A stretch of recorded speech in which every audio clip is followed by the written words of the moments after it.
Hey everybody, Tim here with today's episode of Lost in Space, Season 2, Episode 9, Shell Game. God, I was so into this season and it dropped like a rock. I'm sorry, but I didn't like this one. The whole, ending, I don't know, the first couple episodes of this season, I really enjoyed, with them basically being stuck on the island, the little beach or whatever. I was like, this is really interesting. And then they escaped, and then they found the Resolute, and I even commented, okay, so, the classic Lost in Space family is now, again, back into a civilization. Small, but there's still a bunch of people. So I was like, okay, whatever.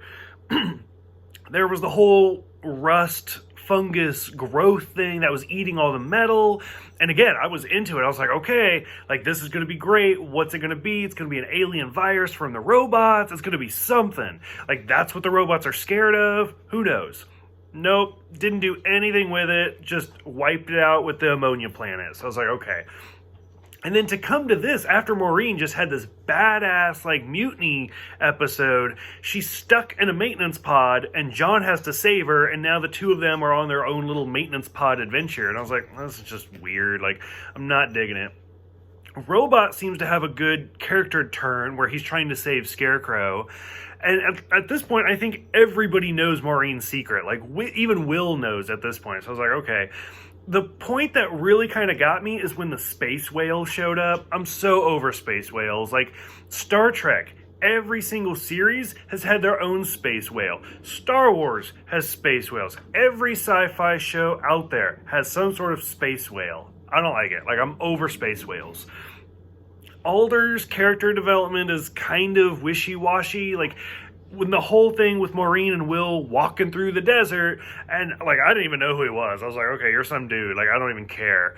And then I was like, okay, so you do have a name, you're Alder or whatever. And he just kills himself for Scarecrow. He's like, tell my kids I love them and I was a good man. No, you have been this terrible person for a long time, and just because you sacrifice yourself for this one broken down robot, I don't know, the whole character turn didn't work for me, which, when you only have 10 episodes a season, those character flips happen very, very quickly.